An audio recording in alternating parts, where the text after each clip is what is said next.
They called her too weak to handle the massive .50 caliber rifle that could drop a target from over a mile away. The weapon's brutal recoil had sent seasoned male soldiers sprawling, its thunderous report capable of shattering eardrums, and its sheer weight challenging even the strongest marksman. But Staff Sergeant Maya Chen would prove them all catastrophically wrong, becoming the most lethal long-range killer in Army history with that very same weapon they claimed would break her small frame in half. The morning sun cast long shadows across the firing ranges at Fort Braxton as Maya adjusted her grip on the standard-issue M24 sniper rifle, its familiar weight settling comfortably against her shoulder. Around her, the elite candidates for the Army's Advanced Long-Range Marksman program prepared their equipment with the focused intensity of soldiers who understood that failure meant returning to their regular units in shame. The program represented the pinnacle of Army sniper training, designed to produce specialists capable of eliminating high-value targets at distances that pushed the boundaries of human capability and mechanical precision. Maya had fought hard to earn her place among the 32 candidates selected from thousands of applicants across the entire Army. At 28, she brought more combat experience than most of her competitors, having served 3 deployments as a designated marksman with the 82nd Airborne Division. Her service record included 2 Bronze Stars and a Purple Heart, earned during urban combat operations in hostile territories, where split-second decisions meant the difference between mission success and catastrophic failure. The Advanced Long-Range Marksman program was unlike any training course in the military. Established 5 years earlier in response to evolving battlefield requirements, the program sought to create a new generation of Army snipers capable of engaging targets at ranges exceeding 1,500 meters using the most advanced weapons systems available. The course combined cutting-edge technology with traditional fieldcraft, pushing candidates through scenarios that replicated the extreme conditions they would face in operational environments around the world. The selection process had been brutal, with candidates evaluated on everything from marksmanship scores to psychological stability under pressure. Maya's accuracy ratings had consistently placed her in the top tier of applicants, but she knew that her inclusion in the program had raised eyebrows among military leadership. Women comprised less than 3% of Army sniper positions, and the new program represented an even more exclusive and demanding specialization that many believed required physical capabilities beyond what female soldiers could provide. The training facility at Fort Braxton sprawled across 15,000 acres of diverse terrain that included mountains, forests, urban environments, and desert conditions. The ranges extended out to 2,000 meters, equipped with sophisticated target systems and environmental monitoring equipment that could replicate combat conditions from any theater of operations.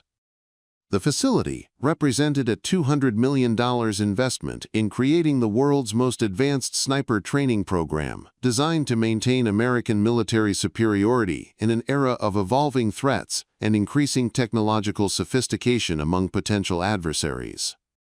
Maya's fellow candidates represented the cream of Army marksmanship talent, drawn from elite units including the Rangers, Special Forces, and Airborne Divisions.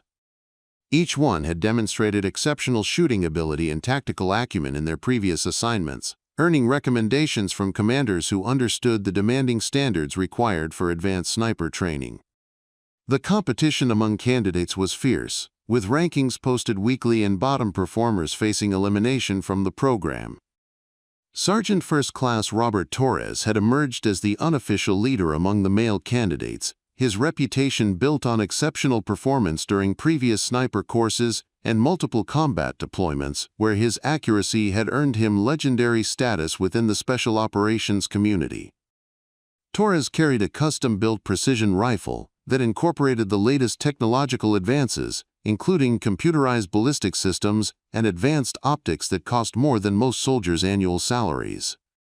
His equipment represented the pinnacle of modern sniper technology, designed to eliminate human error and maximize accuracy under any conditions. The whispers had started during the first week of training, when Maya demonstrated shooting techniques that differed from the conventional methods taught in standard sniper schools. Her approach emphasized body positioning and breathing control over technological assistance, skills she had developed through years of practice and refinement in combat environments. The other candidates initially dismissed her methods as outdated, assuming that her success during the selection process had been the result of favorable conditions rather than superior technique. Maya's background had prepared her for the skepticism she encountered at Fort Braxton. Growing up in rural Montana, she had learned to shoot from her father, a Vietnam veteran who emphasized fundamental marksmanship principles over equipment sophistication. Their family ranch provided endless opportunities for long-range shooting, where Maya developed an intuitive understanding of wind patterns, terrain effects, and the subtle factors that could influence bullet trajectory at extended distances. Her father had taught her that precision shooting was more about understanding principles than relying on technology. The program's curriculum was designed around the Barrett M107A1, a semi-automatic .50 caliber rifle that represented the pinnacle of long-range anti-materiel weapons. The massive rifle weighed nearly 30 pounds, fully loaded, and generated recoil forces that could injure untrained shooters. Its .50 BMG cartridges were capable of penetrating light armor and maintaining lethal accuracy at ranges exceeding 2,000 meters, making it one of the most powerful shoulder-fired weapons in the military arsenal. Maya's first encounter with the M107A1 had occurred during weapons familiarization training, where candidates were introduced to the various systems they would master during the program. The rifle's size and weight immediately drew attention to her small stature, standing just 5 feet 4 inches and weighing 125 pounds. The weapon seemed disproportionately large in her hands, leading to immediate comments from other candidates about her ability to handle its punishing recoil and manage its cumbersome weight during tactical movements. Torres had been particularly vocal about his concerns regarding Maya's suitability for the program's physical demands. During equipment inspections, he would make comments about the importance of having sufficient body mass to absorb the M107A1's recoil without losing accuracy or sustaining injury.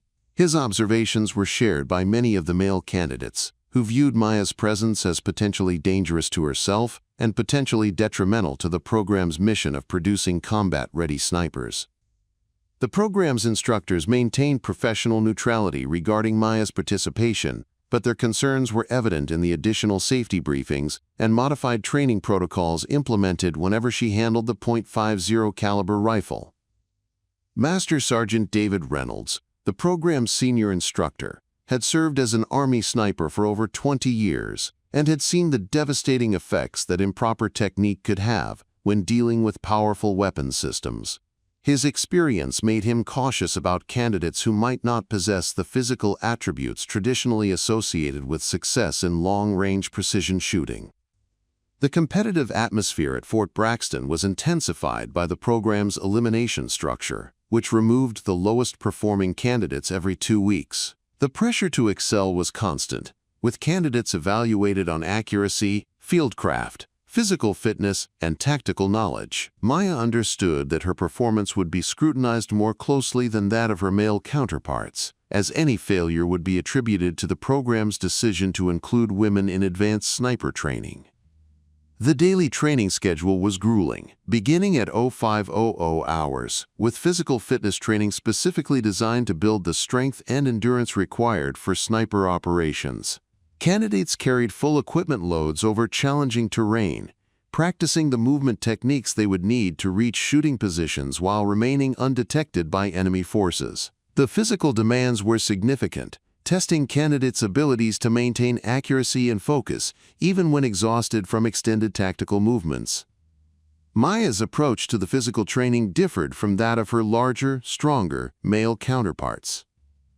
Where they relied on brute strength to overcome challenges, she emphasized efficiency and technique, using leverage and body mechanics to accomplish tasks that others achieved through raw power. Her methods drew curiosity from some candidates and skepticism from others, who questioned whether her techniques would prove effective under the extreme stress of combat operations. The marksmanship training progression at Fort Braxton followed a carefully designed curriculum that introduced candidates to increasingly challenging shooting scenarios. Beginning with standard precision rifles at moderate ranges, the program gradually transitioned to the M107A1 and extended distance engagements that pushed both equipment and human capabilities to their limits. Each phase of training eliminated candidates who could not meet the demanding accuracy standards required for program completion. Preparing and narrating this type of story took us long efforts and hard work, so if you are enjoying the story, please consider subscribing to our channel. Maya's performance during the initial marksmanship phases had been consistently excellent, demonstrating the shooting skills that had earned her place in the program. However, the transition to the .50 caliber rifle represented a significant escalation in difficulty that would test her ability to adapt her techniques to a completely different weapons system. The M107A1's characteristics required modifications to shooting positions, breathing techniques, and recoil management that challenged even experienced marksmen. The first live-fire session with the M107A1 was scheduled for the program's 4th week, giving candidates time to familiarize themselves with the weapons operation and safety procedures. Maya had spent countless hours studying the rifle's technical specifications and practicing dry-fire exercises to develop the muscle memory required for proper manipulation of its controls. She understood that her initial performance with the weapon would be closely watched by instructors and fellow candidates alike.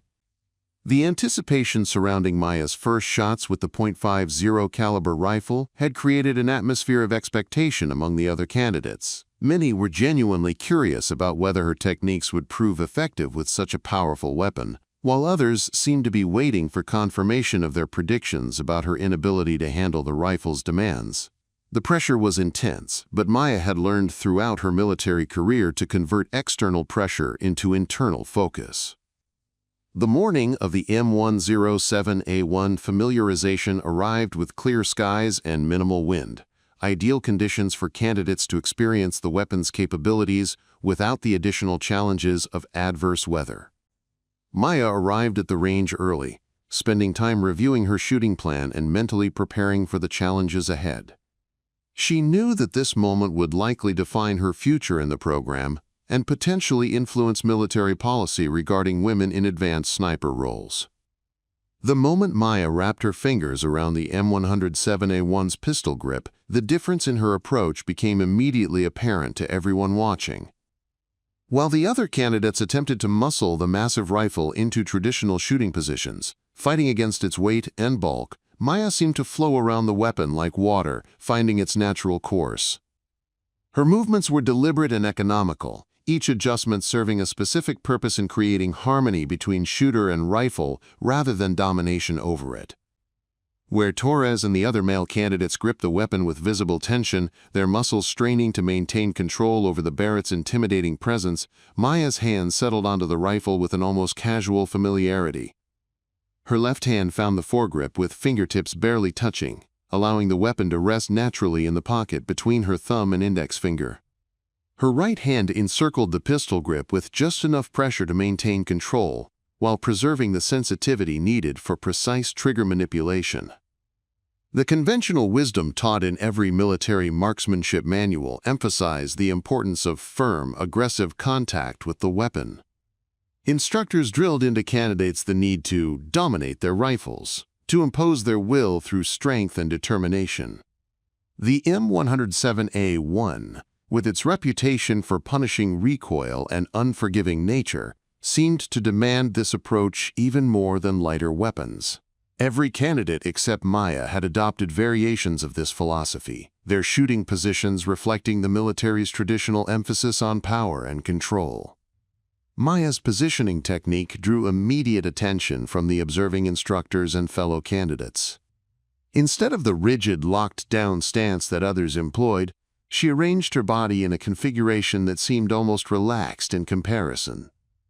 Her left leg was drawn up slightly, creating a natural rest for her left elbow, while her right leg extended at an angle that appeared to violate every manual on proper prone shooting positions. The unconventional stance looked unstable to observers accustomed to seeing shooters locked into textbook positions. Sergeant Torres was the first to voice what many others were thinking. Vasquez, that position looks like you're about to take a nap rather than shoot a 50 cal. How do you expect to control that recoil when you're barely holding onto the rifle? His comment drew murmurs of agreement from several other candidates who had been wondering the same thing. The Barrett M107A1 was known for its ability to knock even large men off target if they didn't maintain perfect control throughout the shooting sequence. Maya's response was delivered with quiet confidence that contrasted sharply with the theatrical displays of strength and aggression exhibited by her competitors.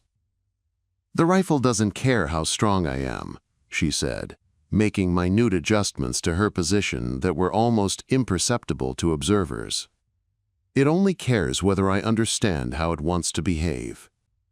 The comment struck many of the watching candidates as philosophical nonsense, the kind of mystical thinking that had no place in the precise science of long-range shooting. The fundamental difference in Maya's approach extended beyond mere positioning to encompass her entire relationship with the weapon. While others treated the M107A1 as an adversary to be conquered, she approached it as a partner whose characteristics needed to be understood and accommodated. Her years of shooting experience had taught her that fighting against a weapon's natural behavior was less effective than learning to work within its parameters, using its inherent qualities as advantages rather than obstacles to overcome. Master Sergeant Reynolds observed Maya's preparations with professional curiosity mixed with skepticism. His decades of experience training military snipers had shown him that successful shooters typically displayed certain physical characteristics and adopted proven techniques that had been refined through countless hours of training and combat application. Maya's approach challenged many of the assumptions that formed the foundation of his instructional methods, creating uncertainty about whether her techniques would prove effective under pressure. The breathing technique Maya employed while preparing for her first shot was equally unconventional by military standards. Instead of the sharp, controlled breathing cycles taught in sniper schools, she seemed to settle into a natural rhythm that synchronized with her body's movements and the weapon's balance. Her respiratory pattern appeared casual to observers, lacking the dramatic deep breaths and forceful exhalations that characterized the techniques used by her fellow candidates. Corporal Jackson Williams, a former Marine who had transferred to the Army and earned his place in the program through exceptional performance during urban combat operations, watched Maya's preparations with growing concern. "She's going to get hurt," he whispered to the candidate next to him. "That rifle will knock her into next week if she doesn't brace properly. Look at how loose her grip is. She's treating it like a target rifle instead of a 50 cal." The conventional approach to shooting the M107A1 emphasized creating maximum stability through rigid body positioning and aggressive weapon control. Candidates were taught to lock their bodies into positions that could absorb and redirect the rifle's punishing recoil, using their mass and strength to maintain control throughout the firing sequence. The technique worked well for larger shooters who possessed the physical attributes to implement it effectively, but it seemed inadequate for someone of Maya's size and build. Maya's pre-shot routine included elements that puzzled observers accustomed to the standardized procedures taught in military marksmanship programs. She spent several seconds simply resting with the rifle, allowing her body to settle into the position naturally rather than forcing herself into a predetermined configuration.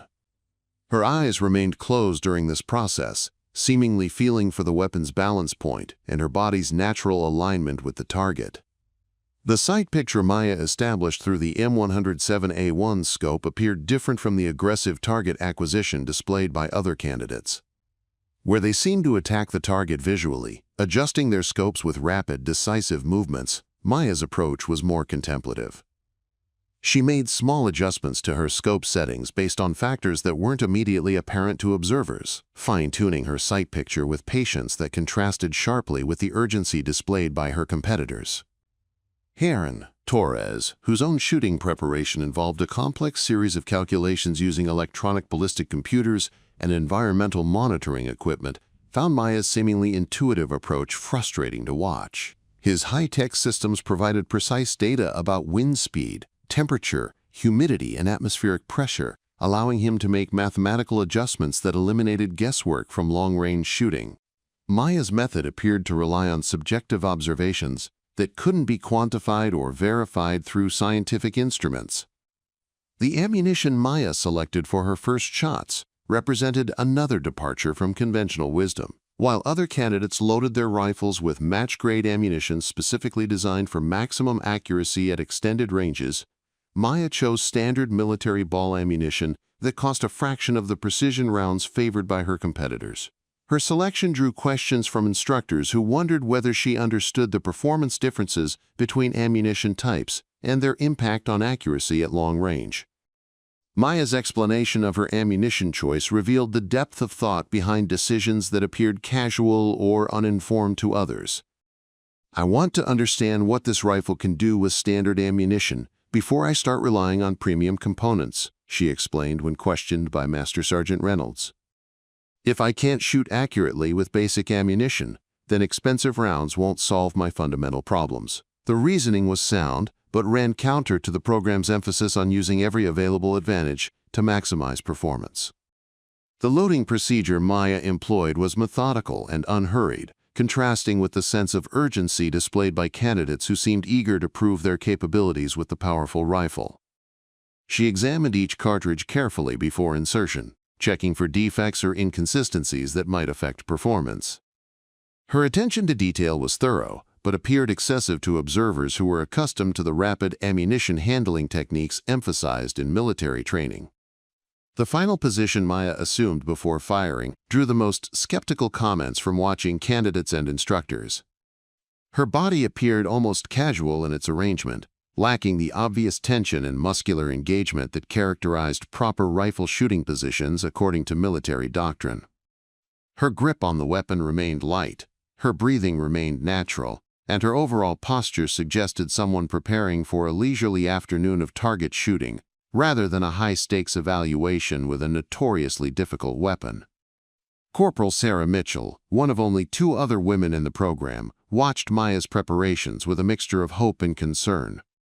Mitchell had adopted the same aggressive shooting techniques used by the male candidates, recognizing that any appearance of weakness would be scrutinized and criticized. Maya's relaxed approach seemed dangerous from both safety and political perspectives, potentially reinforcing stereotypes about women's unsuitability for demanding military roles.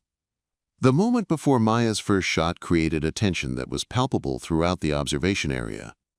Instructors positioned themselves with clear views of both the target and the shooter, ready to intervene if her technique proved inadequate for controlling the M107A1's recoil. Fellow candidates watched with expressions ranging from curiosity to barely concealed anticipation of failure. The entire program seemed to hold its breath as Maya prepared to test her unconventional approach against one of the military's most demanding weapons. Maya's finger found the trigger with the same light touch she had applied to every other aspect of her interaction with the rifle. The pressure she applied was gradual and consistent, building toward the breakpoint with the patience that had characterized her entire preparation process. Her breathing remained natural, her grip remained relaxed, and her body position remained seemingly casual as the moment of truth approached. The psychological pressure surrounding Maya's first shot with the M107A1 was enormous, but she had learned throughout her military career to convert external expectations into internal focus. The whispered predictions of failure, the skeptical observations about her technique, and the general atmosphere of doubt created a backdrop that would have rattled many shooters. Maya channeled these distractions into heightened awareness, using the energy of the moment to sharpen her concentration rather than undermine her confidence. The crack of Maya's first shot with the M107A1 shattered the morning silence like thunder. But what happened next defied every prediction made by the watching candidates and instructors. Instead of being driven backward by the rifle's legendary recoil, Maya remained exactly where she had positioned herself, the weapon settling back into its natural point of aim as if it had never been fired. The massive .50 caliber bullet found its mark with precision that stunned observers who had expected to see her knocked off target or struggling to regain control. The story behind Maya's seemingly impossible mastery of the Barrett rifle began 30 years earlier on a windswept ranch in the crazy mountains of Montana. where her father, Staff Sergeant James Chen, had returned from 3 tours in Vietnam, carrying physical scars and psychological wounds that would shape his approach to teaching his daughter everything he knew about survival and precision shooting. James had been a Marine Scout sniper during some of the most brutal fighting of the Vietnam conflict, accumulating 73 confirmed kills while operating in conditions that pushed both man and machine beyond their designed limits. The Chen family ranch sprawled across 5,000 acres of high-altitude terrain that provided natural shooting ranges extending beyond 2,000 yards. James had purchased the property in 1985 using his military disability compensation and savings from his 20-year Marine career, seeking isolation that would allow him to process his combat experiences while building a new life for his family. The ranch's remote location and diverse terrain made it an ideal training ground for the marksmanship skills that had kept him alive during his darkest moments in Southeast Asian jungles. Maya's introduction to firearms had begun when she was 8 years old, not with the small-caliber rifles typically used to teach children, but with her father's combat-worn M40A1 sniper rifle that had accompanied him through countless missions in hostile territory. James believed that learning on a weapon with real weight and substantial recoil would teach his daughter to develop proper technique from the beginning, avoiding the bad habits that came from starting with rifles that were too light to provide meaningful feedback about body position and recoil management. The training philosophy James developed for his daughter was based on principles he had learned through bitter experience in combat zones where electronic systems failed, sophisticated equipment broke under harsh conditions, and survival depended on fundamental skills that required no external support. He had watched too many young Marines die because they relied on technology that failed at critical moments, leaving them defenseless when forced to fall back on basic marksmanship principles they had never properly learned. Every summer afternoon for 10 years, Maya had joined her father on the ranch's improvised shooting ranges, learning techniques that bore little resemblance to the standardized methods taught in military schools. James emphasized understanding the rifle as a mechanical system whose behavior could be predicted and accommodated, rather than dominated through brute force. His approach was based on working with the weapon's natural characteristics instead of fighting against them, using physics and body mechanics to achieve control through efficiency rather than strength. The breathing technique Maya employed with the M107A1 had been developed during countless hours of practice, with her father's guidance on the Montana ranch. James had observed that most military shooters created unnecessary tension through forced breathing patterns that disrupted their natural body rhythm and interfered with precise trigger control. He taught Maya to synchronize her respiratory cycle with her shooting sequence, allowing her body to find its optimal stability point naturally rather than forcing it through artificial breathing exercises. James's combat experience had taught him that successful snipers learned to read environmental conditions through observation and feel, rather than relying exclusively on electronic instruments that could malfunction or provide incorrect data. He spent years teaching Maya to interpret wind patterns by watching grass movement, dust clouds, and the behavior of birds and insects. Range estimation came through practice with known distances until she could judge space accurately without laser rangefinders or other technological assistance. The unconventional shooting positions Maya used had been developed specifically to accommodate her smaller physical stature, while maximizing the stability and control that larger shooters achieved through different methods.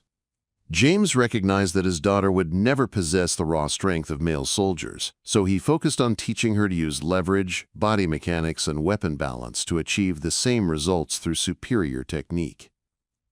The positions looked casual to observers but were actually precisely engineered to optimize performance within Maya's physical parameters. Maya's relationship with her father's teachings extended beyond mere technical instruction to encompass broader lessons about mental discipline, emotional control, and the psychological aspects of precision shooting that separated competent marksmen from truly exceptional ones. James had learned in Vietnam that successful snipers possessed the ability to remain calm under extreme pressure, to think clearly when others panicked, and to trust their training even when circumstances seemed to demand deviation from proven methods. The rifle that had started Maya's journey was the same M40A1 that James had carried through 3 combat tours. a weapon that had been modified and refined through years of use until it became an extension of his own body. The rifle's wooden stock bore the scars of jungle operations and urban combat, while its metal components showed the wear patterns that came from constant use in harsh conditions. James had maintained the weapon meticulously throughout his career and into retirement, treating it as both a tool and a memorial to the Marines who had served alongside him. Maya's childhood had been filled with stories of her father's military service, but it wasn't until she began her own Army career that she truly understood the significance of the techniques he had taught her. The methods that seemed natural to her were actually advanced concepts that most military shooters never mastered, refined through combat experience and passed down through a tradition of excellence that valued results over appearance. Her father had given her advantages that she didn't fully appreciate until she encountered shooters who lacked similar training. The emotional weight of carrying on her father's legacy was something Maya felt acutely as she progressed through her military career. James had never pressured her to join the military, but he had prepared her with skills that seemed to demand their application in service to others. His training had instilled in her a sense of responsibility to use her abilities in defense of those who couldn't defend themselves, a calling that led her inevitably toward the most demanding roles military service could offer. James's influence on Maya's approach to equipment selection was evident in her preference for proven, reliable systems over cutting-edge technology that might fail under stress. He had taught her that the best equipment was often the simplest, as complexity created more opportunities for malfunction, while simplicity provided consistency that could be relied upon in critical situations. This philosophy extended to every aspect of her military service, from weapon selection to tactical planning and operational execution. The mental preparation techniques Maya used before each shot had been developed through years of practice under her father's guidance on the Montana ranch. James had observed that successful snipers possessed the ability to enter an almost meditative state before firing, clearing their minds of distractions and focusing completely on the technical aspects of making an accurate shot. He taught Maya visualization exercises that allowed her to mentally rehearse each shot sequence, reducing the psychological pressure that could interfere with physical performance. Maya's understanding of ballistics principles was more intuitive than mathematical, based on years of observing how bullets behaved under different conditions, rather than memorizing formulas and calculations. James had taught her to feel the effects of environmental factors on bullet trajectory, developing an instinctive sense for the corrections needed to maintain accuracy at extended ranges. Her approach was less precise than computer-generated ballistic solutions, but more adaptable to rapidly changing conditions that could make mathematical predictions obsolete. The maintenance routine Maya followed for her weapons was based on procedures James had developed during his combat service, emphasizing reliability and functionality over appearance.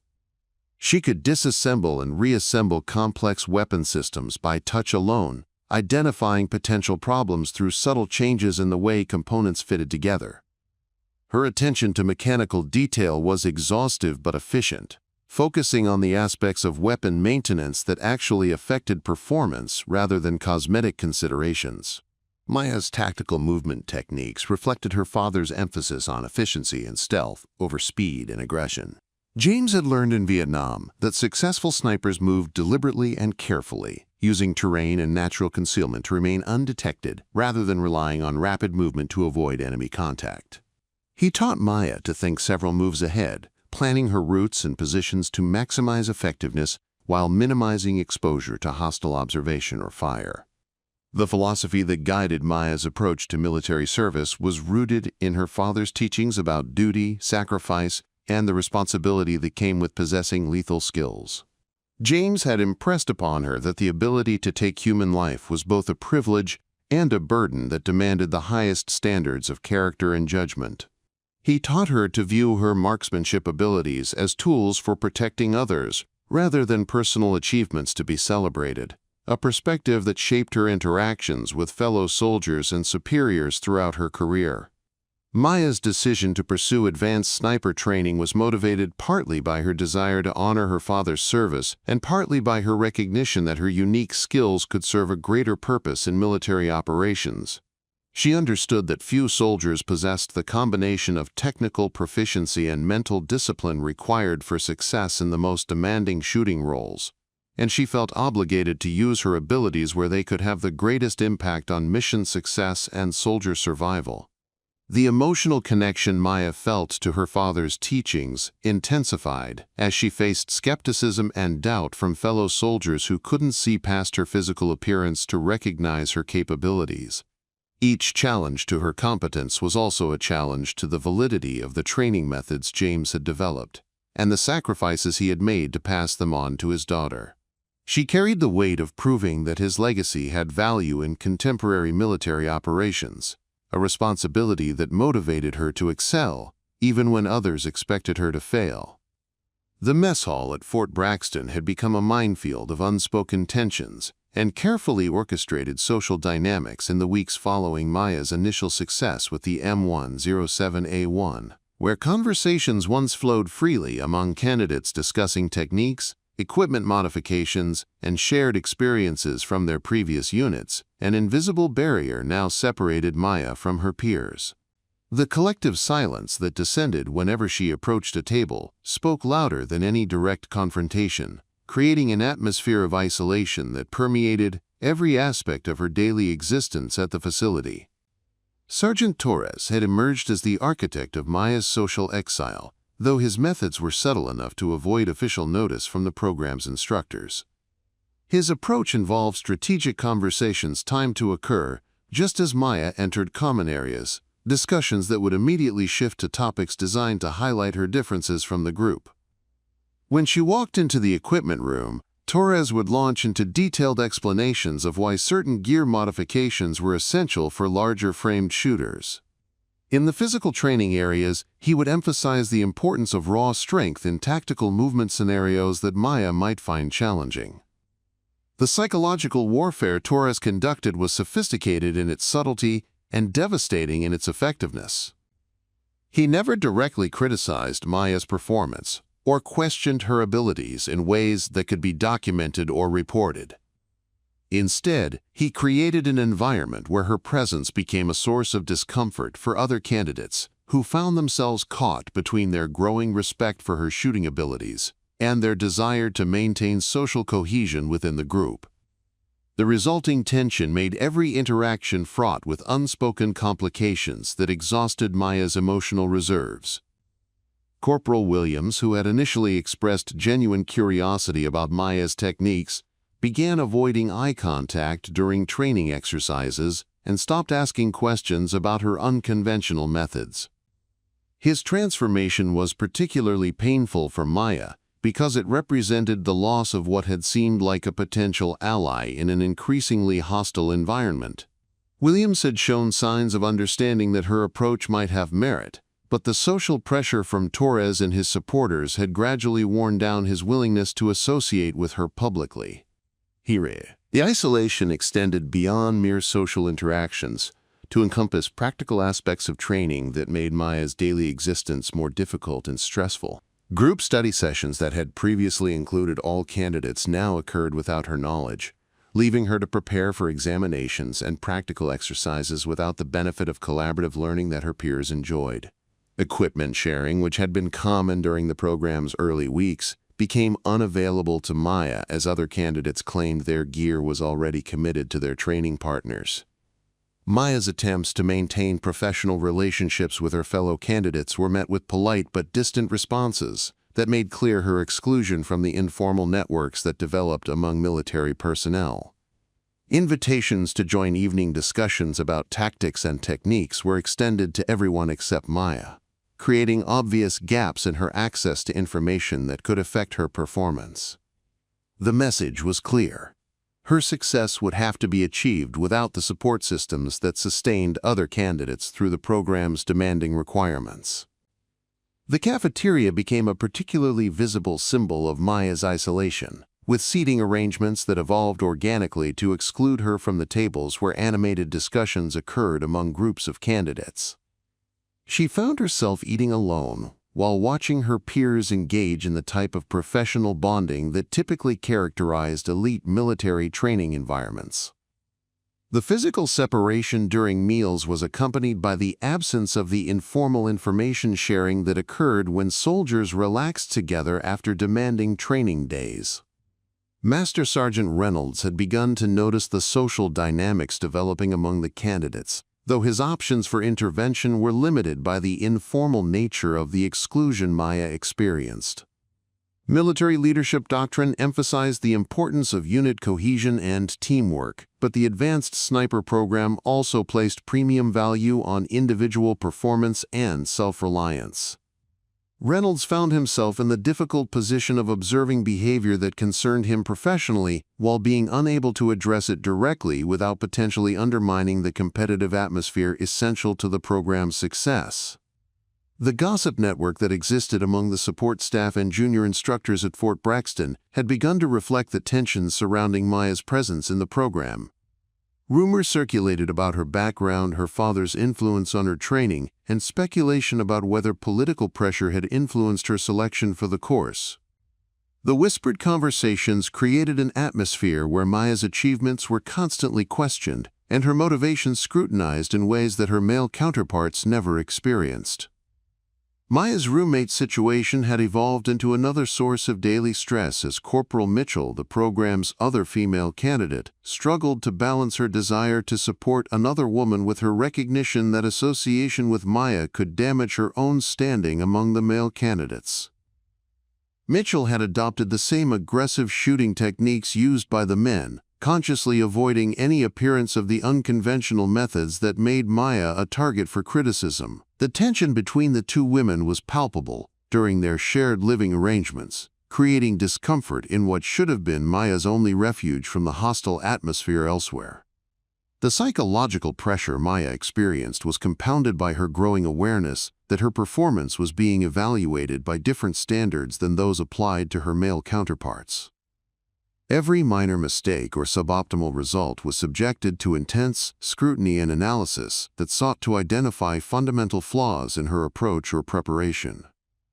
Conversely, exceptional performances were dismissed as lucky occurrences or attributed to favorable conditions rather than superior skill or technique. The double standard was exhausting in its constancy and demoralizing in its implications for her long-term success in military specializations. Sleep became elusive for Maya as the stress of her isolation combined with the physical demands of the training program to create a cycle of fatigue that affected every aspect of her performance. The quiet hours before dawn, which had previously provided time for mental preparation and reflection, now became periods of anxiety and second-guessing that undermined her confidence. The techniques her father had taught her for managing stress under pressure were tested daily by circumstances that went beyond simple performance anxiety to encompass fundamental questions about her belonging and acceptance. The evening equipment maintenance periods that had once provided opportunities for candidates to share techniques and troubleshoot problems together became solitary activities for Maya, as others grouped together in small teams that excluded her participation. The isolation during these technical sessions meant that she missed opportunities to learn from the diverse experiences and knowledge that her peers had accumulated during their previous military assignments. The exclusion was particularly frustrating because equipment proficiency was a critical component of the program's evaluation criteria.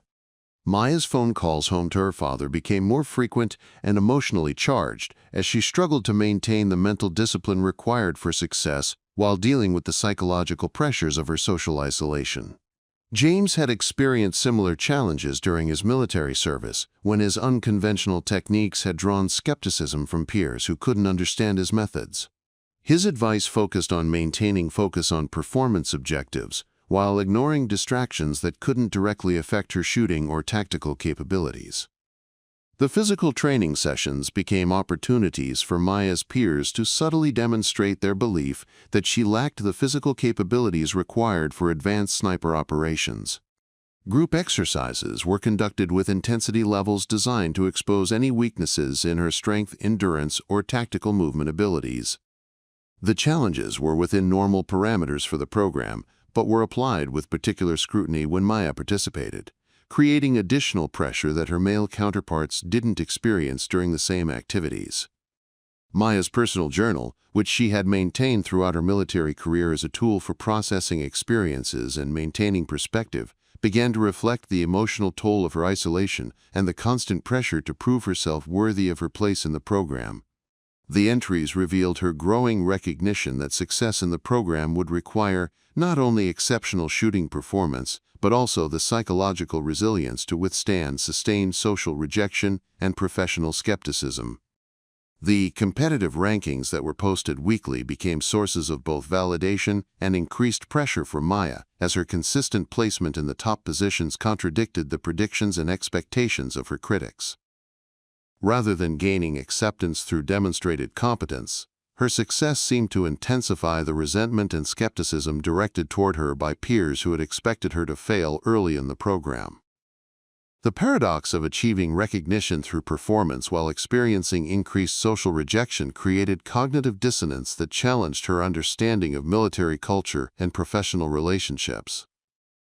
Maya's interactions with the program's instructors became increasingly formal and limited, as she recognized that seeking support or acknowledgement from authority figures could be interpreted as weakness or special treatment that would further undermine her standing among her peers. The professional distance she maintained was necessary for preserving her reputation, but also contributed to her sense of isolation within the training environment. The lack of mentorship opportunities that were available to other candidates represented another disadvantage in her pursuit of program completion and future career advancement. The laundry facilities, recreation areas, and other common spaces at Fort Braxton became locations where Maya's presence created uncomfortable silences and awkward interactions that reinforced her status as an outsider within the candidate community. The simple activities of daily military life became reminders of her isolation and the social costs associated with her unconventional approach to training and her gender in a male-dominated specialization. The cumulative effect of these constant micro-rejections was emotionally exhausting and professionally counterproductive. Preparing and narrating this type of story took us long efforts and hard work, so if you are enjoying the story, please consider subscribing to our channel. Maya's recognition that her situation was unlikely to improve regardless of her performance created a crisis of confidence that threatened to undermine the mental discipline her father had worked years to develop. The realization that excellence might not be sufficient to gain acceptance or professional respect challenged fundamental assumptions about military meritocracy that had motivated her throughout her career. The psychological burden of representing not only herself but also future women who might seek similar opportunities added weight to decisions and performance pressures that were already substantial. The morning fog hung thick over the advanced training range as Maya settled into position for the program's first major evaluation exercise, a complex scenario designed to test candidates' abilities to engage multiple targets at varying distances while operating under simulated combat stress. The exercise represented a significant escalation in difficulty from the basic marksmanship assessments that had characterized the program's early weeks, incorporating tactical movement, time pressure, and environmental challenges that would separate truly exceptional candidates from those who had merely survived the initial screening process.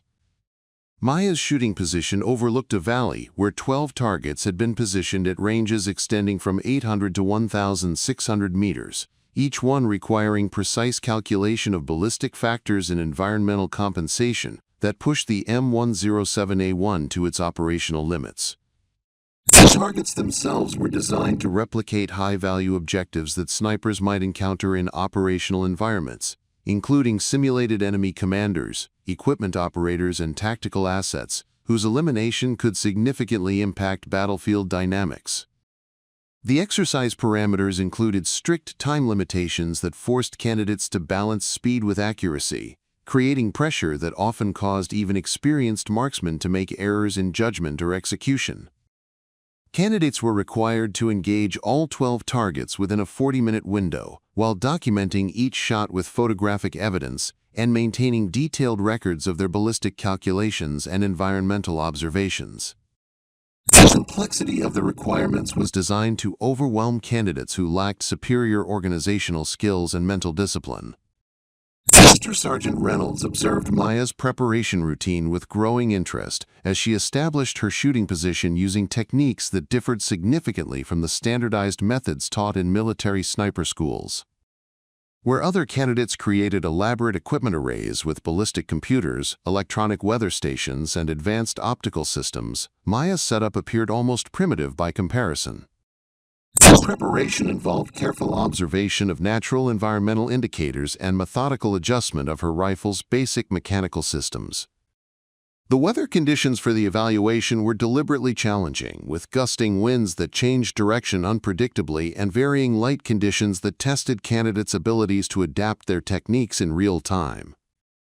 Electronic systems that provided automated ballistic solutions were struggling to keep pace with the rapidly changing environmental factors, forcing candidates to make manual adjustments that many had never practiced extensively. Maya's training in reading natural environmental signs gave her advantages that weren't immediately apparent to observers.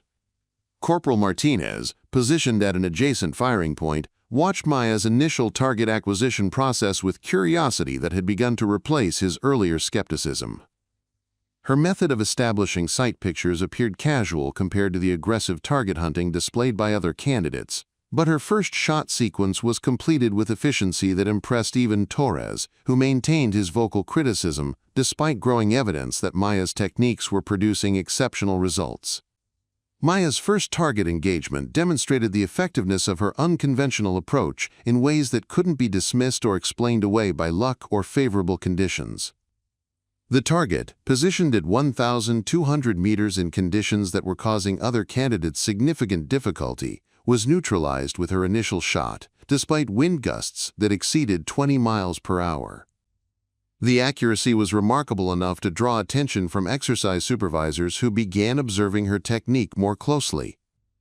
The breathing control Maya employed during the engagement was noticeably different from the forced respiratory patterns used by other candidates who seemed to be fighting against their natural body rhythms in pursuit of artificial stability. Her approach allowed her to maintain consistent performance across multiple target engagements without the fatigue that was already affecting competitors who relied on muscular tension and aggressive weapon control to manage the M107A1's demanding characteristics. Here, Staff Sergeant Kim, who had been among Maya's most vocal critics during the program's early weeks, found himself paying closer attention to her technique as she progressed through the target sequence with mechanical precision that contrasted sharply with the struggles he was experiencing with his own electronic systems. His ballistic computer was providing solutions that proved inaccurate under the changing conditions, forcing him to rely on manual calculations that he hadn't practiced sufficiently to execute under time pressure. Maya's target transition speed surprised observers who had expected her smaller physical stature to create difficulties in manipulating the heavy rifle between shooting positions. Her movement technique was economical and fluid, using the weapon's weight and balance characteristics as advantages, rather than fighting against them. The efficiency of her transitions allowed her to maintain the aggressive pace required by the exercise timeline, while preserving the steady control necessary for accurate shot placement. The fifth target in Maya's sequence was positioned at maximum range in conditions that were causing failures among several other candidates who found their equipment inadequate for the environmental challenges. Maya's engagement was successful on the first attempt, demonstrating mastery of ballistic principles that impressed even Reynolds, whose decades of experience had shown him few shooters capable of such precision under adverse conditions. The shot was documented by range cameras that confirmed its accuracy beyond any doubt. Sergeant Torres, whose own performance was being hampered by equipment malfunctions and environmental factors that his electronic systems couldn't adequately compensate for, began to display visible frustration as Maya continued to demonstrate capabilities that challenged his assumptions about the superiority of modern shooting techniques. His expensive rifle system was providing inconsistent results that forced him to question whether technological sophistication always translated into operational effectiveness. Maya's documentation process was as methodical as her shooting technique, with detailed records that revealed her deep understanding of the factors affecting long-range accuracy. Her field notes included observations about environmental conditions that weren't being captured by electronic monitoring systems. demonstrating situational awareness that impressed instructors who recognized the value of such detailed analysis in operational environments where electronic support might not be available. The halfway point of the exercise marked a clear separation between candidates who were adapting successfully to the challenging conditions and those who were struggling with the complex requirements. Maya's position at the top of the performance rankings was becoming impossible to ignore, even for critics who had predicted her early failure in the program.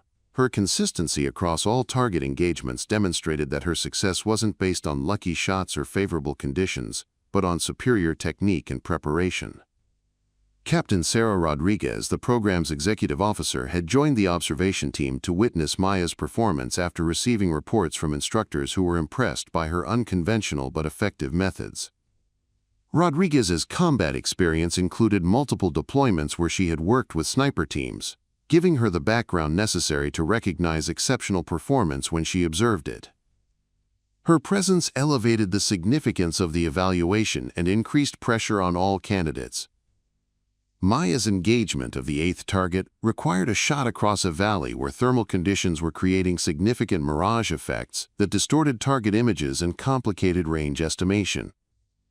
Her successful engagement under these conditions demonstrated advanced fieldcraft skills that many military snipers never developed, even after years of operational experience. The shot was particularly impressive because it was accomplished without the advanced optical systems that other candidates were using to combat the visual distortion.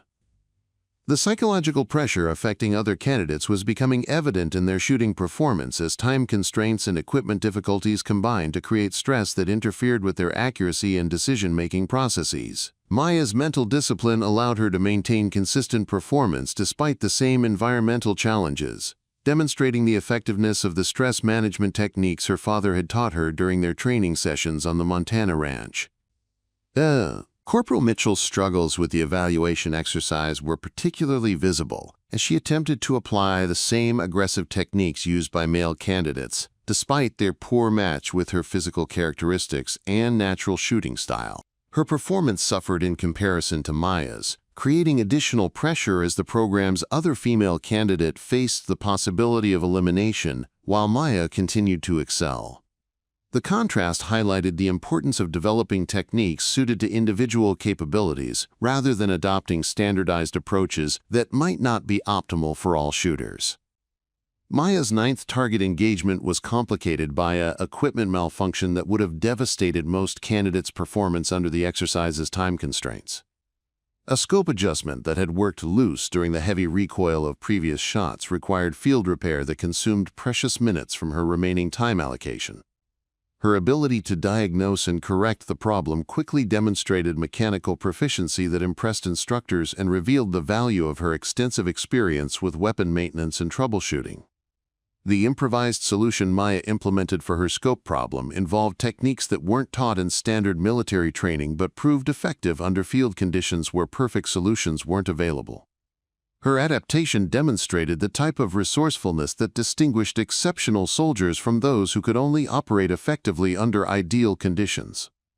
The incident became a teaching moment that instructors would reference in future classes about the importance of developing problem-solving capabilities alongside marksmanship skills. Reynolds found himself reconsidering fundamental assumptions about effective sniper training as he watched Maya's performance continue to exceed expectations despite her use of techniques that contradicted established doctrine. Her success was forcing him to question whether the program's emphasis on technological solutions and standardized methods was producing graduates who lacked the adaptability and fundamental skills necessary for success in unpredictable operational environments. Maya's completion of the evaluation exercise with perfect accuracy across all 12 target engagements created a moment of stunned silence among the observing instructors and candidates. Her performance had not only met the program's demanding standards, but had exceeded them while using methods that many had dismissed as outdated or ineffective. The achievement was documented and verified through multiple independent sources, eliminating any possibility that it could be attributed to measurement error or favorable conditions. The immediate aftermath of Maya's exceptional performance created visible tension among the other candidates, who had to confront the reality that their assumptions about her capabilities had been fundamentally incorrect. Torres's reaction was particularly notable as he struggled to process the implications of being outperformed by someone using techniques he had publicly criticized. The psychological impact on the group dynamics was significant, challenging established hierarchies and forcing everyone to reconsider their evaluations of effective training methods. Captain Rodriguez's post-exercise debrief focused specifically on Maya's techniques and the lessons that could be learned from her approach to the challenging conditions. Her questions revealed genuine interest in understanding the principles behind Maya's methods and their potential applications in operational environments. The attention from senior leadership represented a significant shift in the program's attitude toward unconventional techniques and their role in developing superior marksmanship capabilities. Maya's performance data from the exercise was immediately flagged for detailed analysis by the program's senior instructors, who recognized that her results represented something exceptional that deserved careful study. The accuracy statistics, combined with her efficient use of time and resources, created a benchmark that would influence future program development and training methodology. Her success had proven that fundamental skills could produce superior results under challenging conditions, validating training approaches that many had considered obsolete. The evening discussion among candidates after the evaluation was markedly different from previous sessions, with several participants expressing genuine curiosity about Maya's techniques for the first time since the program began. The social isolation that had characterized her experience was beginning to crack as performance excellence created grudging respect that overcame some of the prejudice and skepticism she had faced. The shift was subtle, but represented an important change in group dynamics that could affect her remaining time in the program. The announcement of the program's most demanding phase arrived with the clinical precision that characterized all official communications at Fort Braxton, but the implications were immediately clear to every candidate who read the briefing document. The Advanced Environmental Stress Testing Protocol would subject the remaining 24 candidates to shooting scenarios that replicated the most extreme conditions encountered by military snipers in operational theaters around the world, including night operations, adverse weather conditions, and simulated combat environments that would test their abilities under circumstances where equipment failure and human error could have fatal consequences. The first challenge in the new phase involved night shooting exercises conducted in complete darkness, using only ambient starlight and candidates' individual night vision capabilities. The targets were positioned at ranges exceeding 1,000 meters across terrain that included multiple elevation changes and environmental obstacles designed to complicate ballistic calculations and target acquisition. Maya's approach to night shooting differed fundamentally from the methods employed by her competitors, who relied heavily on advanced night vision optics and electronic systems that provided artificial illumination and target enhancement capabilities.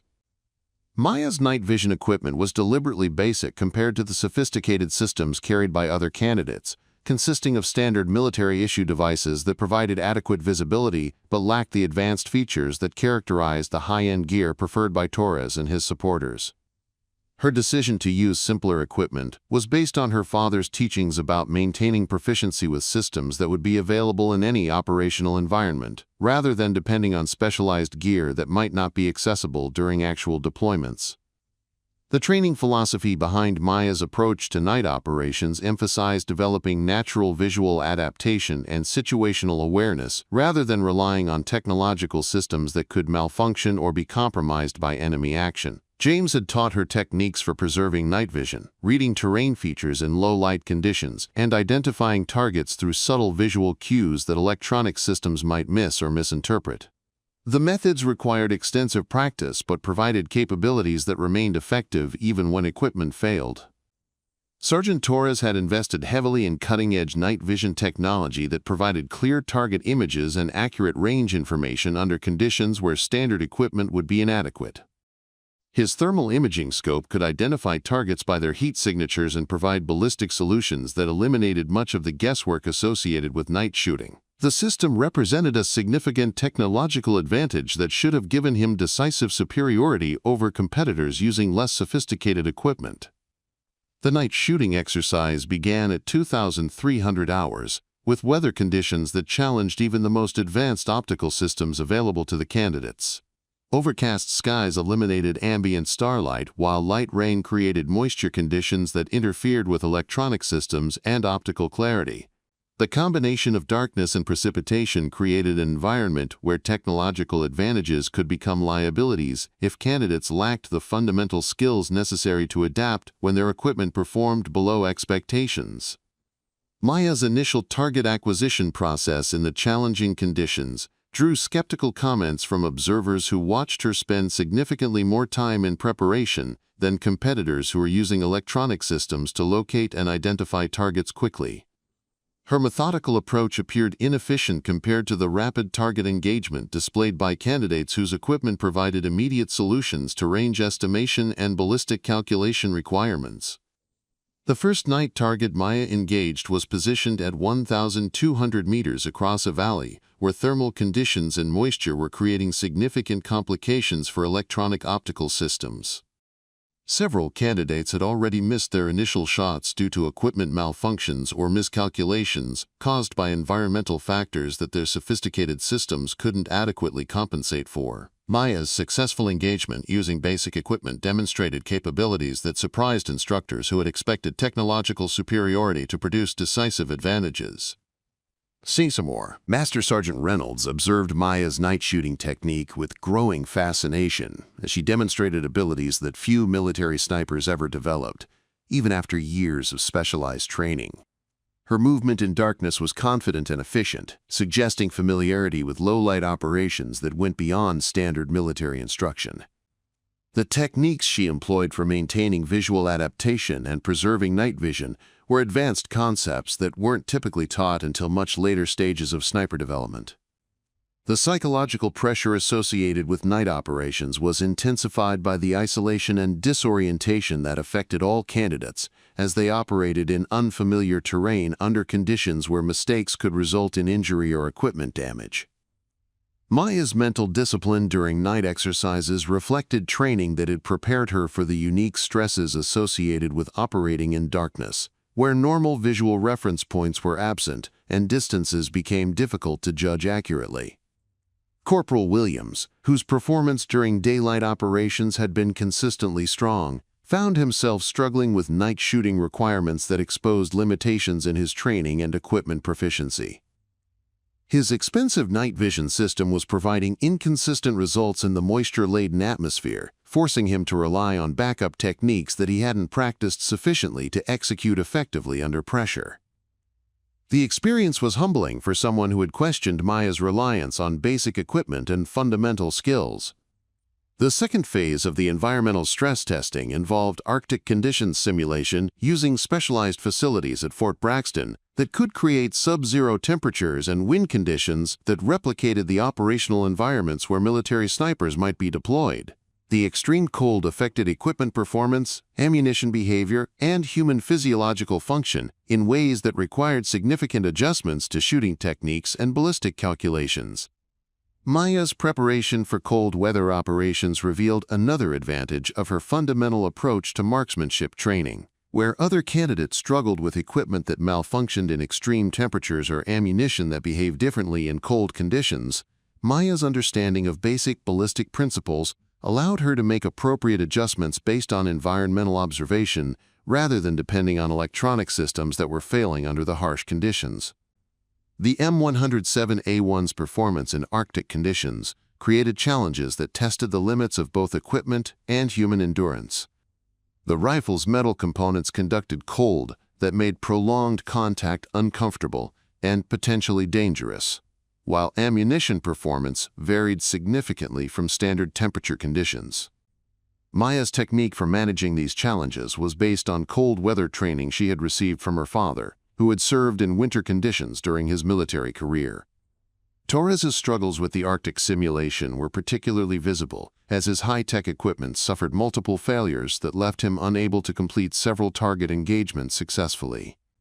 His electronic ballistic computer was providing incorrect solutions due to temperature-related calibration problems, while his advanced optics were fogging despite anti-condensation systems that should have prevented such issues. The equipment failures forced him to confront the limitations of technological solutions under extreme conditions. Staff Sergeant Kim's performance during the cold weather phase demonstrated the importance of fundamental marksmanship skills when sophisticated equipment became unreliable. His shooting accuracy suffered significantly when forced to rely on basic techniques that he hadn't practiced extensively, revealing gaps in his training that hadn't been apparent during earlier phases of the program when his equipment functioned normally. The experience highlighted the wisdom of Maya's approach to maintaining proficiency with simple systems that remained functional under adverse conditions. The third environmental challenge involved urban operations simulation in a constructed cityscape that replicated the complex shooting environments encountered during urban warfare operations. The facility included multi-story buildings, narrow streets, and environmental obstacles that created unique ballistic challenges while introducing considerations about collateral damage and civilian safety that weren't present in traditional range environments. Maya's urban shooting performance revealed tactical awareness that impressed instructors, who recognized the advanced concepts she was applying to complex shooting scenarios. Her selection of shooting positions demonstrated understanding of urban ballistics that went beyond simple marksmanship to encompass broader tactical considerations about concealment, escape routes, and operational security. The techniques she employed were sophisticated applications of principles that many candidates hadn't encountered in their previous training. The psychological stress of urban operations was compounded by scenarios that included simulated civilian populations and time-critical decisions that tested candidates' judgment under pressure. Maya's performance in these exercises demonstrated decision-making capabilities that reflected extensive mental preparation and ethical training that prepared her to operate effectively in complex environments where shooting solutions had to be balanced against humanitarian considerations. Captain Rodriguez's evaluation of Maya's performance during the environmental stress testing phase reflected growing recognition that her unconventional methods were producing results that exceeded those achieved by candidates using more traditional approaches. The consistency of Maya's performance across diverse environmental conditions demonstrated adaptability that was particularly valuable in operational environments where conditions could change rapidly and unpredictably. The fourth challenge in the escalating series involved high-altitude operations that tested candidates' abilities to compensate for atmospheric conditions that significantly affected bullet trajectory and equipment performance. The thin air and reduced atmospheric pressure at altitude created ballistic challenges that required sophisticated understanding of physics principles and extensive experience with environmental compensation techniques. Maya's high-altitude shooting performance was exceptional, even by the standards she had established during previous phases of the program. Her ability to calculate ballistic corrections for altitude effects without electronic assistance demonstrated mastery of fundamental principles that few shooters ever achieved. The accuracy she maintained under conditions that were causing widespread difficulties among other candidates was remarkable enough to prompt detailed analysis by program instructors. The stress testing protocol concluded with a combined environmental challenge that subjected candidates to multiple adverse conditions simultaneously, creating scenarios that replicated the worst-case operational environments where military snipers might be required to perform. The exercise combined elements of night operations, extreme weather, urban considerations, and altitude effects in a comprehensive evaluation that pushed human and equipment capabilities to their absolute limits. Maya's performance during the combined environmental challenge was definitive proof that her methods could not only compete with but potentially exceed the capabilities provided by advanced technology and conventional training approaches. Her consistency across all environmental conditions demonstrated that fundamental skills, properly developed and applied, could provide superior performance under the most demanding circumstances military operations could present. The completion of the environmental stress testing phase created a clear hierarchy among the remaining candidates that placed Maya at the top, despite her use of techniques that many had initially dismissed as inadequate for modern military requirements. Her success under extreme conditions had validated her approach in ways that could no longer be questioned or attributed to favorable circumstances, forcing even her harshest critics to acknowledge that her methods had produced exceptional results. Torres's reaction to Maya's dominance during the environmental challenges was a mixture of frustration and grudging respect that reflected his growing recognition that technological superiority alone was insufficient for success under the most demanding conditions. His expensive equipment had failed repeatedly during the stress testing, while Maya's basic systems had functioned consistently throughout the challenging exercises. The experience was forcing him to reconsider fundamental assumptions about effective sniper training and equipment selection. The psychological impact of Maya's continued success was creating changes in group dynamics that affected all remaining candidates as they prepared for the program's final evaluation phase. Her demonstrated superiority under the most challenging conditions had earned respect that overcame much of the skepticism and social isolation she had experienced earlier in the program. The shift represented recognition that exceptional performance ultimately spoke louder than prejudice or conventional assumptions about effective techniques. The emergency klaxon that shattered the pre-dawn quiet at Fort Braxton carried with it the unmistakable tone of genuine crisis rather than routine training alerts. Maya jerked awake in her barracks room as the facility's communication system crackled to life with urgent instructions for all advanced long-range marksman program candidates to report immediately to the main briefing room in full combat gear. The unusual timing and serious tone of the announcement suggested that something had gone catastrophically wrong, either within the program or in the broader military operations that the training facility supported. The briefing room was filled with tension as candidates filed in wearing the grim expressions of soldiers who understood that emergency mobilizations rarely brought good news.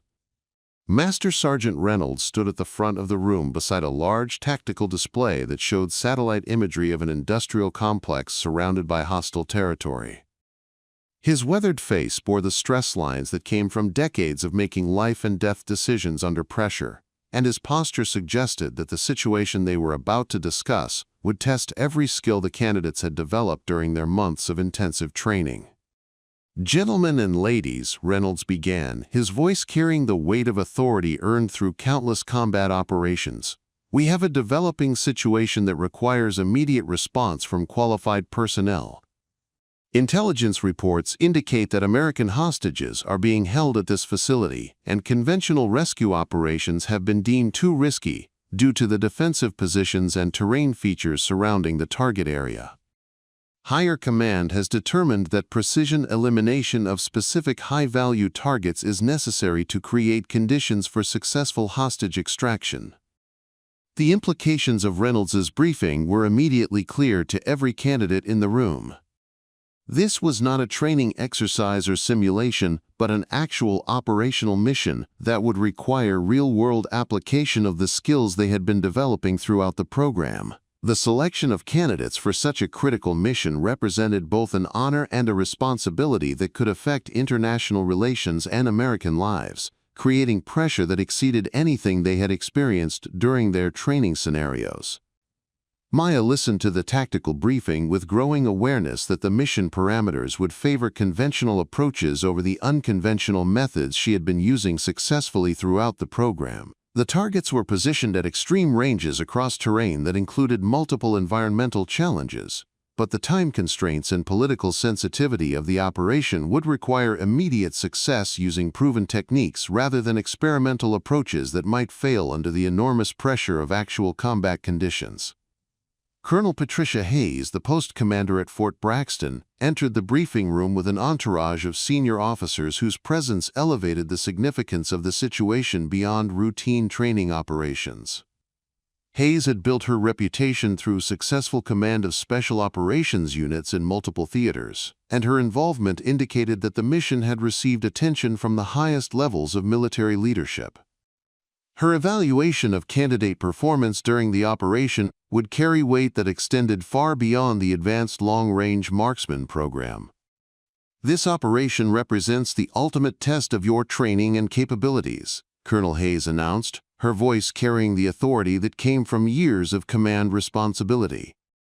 "Success will validate the investment we have made in this program and demonstrate that our graduates can perform at the level required for the most sensitive military operations. Failure is not an option, as American lives depend on your ability to execute your missions with precision that leaves no room for error or second chances." The mission assignments were distributed based on candidate performance throughout the program, with the most critical targets assigned to shooters who had demonstrated consistent accuracy under the most challenging conditions. Maya received assignment to engage 2 high-value targets positioned at ranges exceeding 1,500 meters in conditions that would test the absolute limits of the M107A1's capabilities and her ability to make precise calculations under the pressure of knowing that hostage lives depended on her success. Torres was assigned targets that were closer and positioned in more favorable terrain, reflecting command assessment that his conventional techniques and advanced equipment would be more reliable for engagements where margin for error was minimal. His assignment created obvious comparison opportunities that would either validate his criticism of Maya's methods or demonstrate that unconventional approaches could succeed where traditional techniques might fail under operational pressure. The pre-mission equipment inspection revealed the first signs of problems that would plague Maya throughout the operation. Her M107A1, which had functioned flawlessly throughout months of training exercises, was showing signs of wear that had accumulated during the intensive use required by the program's demanding curriculum. The rifle's barrel showed erosion patterns that could affect accuracy at extreme ranges, while mechanical components displayed looseness that hadn't been present during earlier phases of training. Master Sergeant Reynolds observed Maya's equipment inspection with concern that was evident in his expression and body language. The wear patterns on her rifle were within acceptable limits for training purposes, but represented potential reliability issues during operational use where equipment failure could have catastrophic consequences. His recommendation that Maya consider switching to a newer rifle system was based on legitimate safety concerns, but also represented pressure to abandon the techniques that had made her successful throughout the program. Maya's decision to continue using her familiar rifle despite its condition was based on her understanding that switching weapons at such a critical moment would eliminate the advantages she had developed through extensive practice with her specific equipment. The M107A1 she had been using throughout the program had become an extension of her own capabilities, and its mechanical characteristics were integral to the techniques that had proven successful under challenging conditions. Changing rifles would require adjustments that might compromise her performance when precision was most critical. Preparing and narrating this type of story took us long efforts and hard work, so if you are enjoying the story, please consider subscribing to our channel. The intelligence briefing revealed that weather conditions at the target area would include strong crosswinds and atmospheric disturbances that would challenge even the most sophisticated ballistic computers and electronic compensation systems. The environmental factors were severe enough that several candidates expressed doubts about their ability to achieve the accuracy required for successful mission completion using their current equipment and techniques. Maya's confidence in her ability to read environmental conditions manually was tested by reports that electronic systems were providing inconsistent data due to the extreme conditions. The transportation to the operational area was conducted in military aircraft that subjected all equipment to vibration and temperature changes that could affect rifle zero and optical alignment. Maya's rifle, already showing signs of wear, was subjected to additional stress during transport that created uncertainty about its mechanical condition upon arrival at the deployment location. The combination of existing wear and transport-related stress created conditions where equipment failure became a significant possibility during critical moments of the operation. The operational briefing at the forward staging area revealed additional complications that hadn't been apparent during the initial mission planning at Fort Braxton. Recent intelligence indicated that enemy forces had deployed counter-sniper teams equipped with advanced detection equipment that could identify muzzle flashes and acoustic signatures from extreme ranges. The threat of counterfire added another layer of complexity to an already challenging mission that required perfect execution on the first attempt to avoid compromising the hostage rescue operation. Maya's assigned shooting position was located on terrain that provided the necessary sightlines to her targets but also exposed her to potential observation by enemy counter-sniper teams. The position required her to balance the need for concealment against the stability requirements for accurate shooting at extreme range, creating tactical challenges that tested her ability to adapt her techniques to operational conditions that differed significantly from training environments. The first indication of serious problems came during Maya's initial target acquisition when her rifle's scope began displaying mechanical inconsistencies that hadn't been apparent during pre-mission testing. The optical system was providing sight pictures that seemed unstable, suggesting that transportation stress had affected internal alignment in ways that could compromise shooting accuracy. The malfunction was subtle enough that it might not be noticed until she attempted actual target engagement, but severe enough that it could cause mission failure if not corrected. The time pressure associated with the hostage rescue operation prevented Maya from conducting the detailed equipment diagnostics that would normally be required to identify and correct optical problems. She was forced to make critical decisions about equipment reliability based on limited information and under circumstances where wrong choices could result in mission failure and potential loss of American lives. The pressure was unlike anything she had experienced during training exercises, where mistakes could be corrected and lessons learned without permanent consequences. Torres, whose equipment was functioning normally, began expressing concerns about Maya's readiness for the operation based on his observations of her struggles with mechanical problems. His comments were delivered in the context of mission success and hostage safety, but they also represented culmination of months of skepticism about her techniques and equipment choices. The criticism was particularly damaging because it came at a moment when her confidence was already shaken by equipment problems that seemed to validate her critics' predictions about the unreliability of her approach. Colonel Hayes's observation of the equipment problems affecting Maya's rifle created additional pressure as senior leadership began questioning whether alternative arrangements should be made for engaging her assigned targets. The political sensitivity of the operation made risk management a critical consideration, and Maya's equipment issues represented potential failure points that could jeopardize the entire rescue mission. The implied threat of reassignment to backup roles was devastating to someone who had worked so hard to prove her capabilities under the most demanding conditions. The psychological impact of equipment failure at such a critical moment was compounded by Maya's recognition that success or failure in the upcoming operation would determine not only her own career prospects, but also the future opportunities available to women in advanced military roles. The weight of representing something larger than herself added pressure that was already substantial due to the operational requirements and life-or-death stakes associated with the hostage rescue mission. Maya's attempt to field repair her optical system using basic tools and techniques learned from her father was observed by other candidates who interpreted her mechanical work as confirmation that her equipment was inadequate for operational requirements.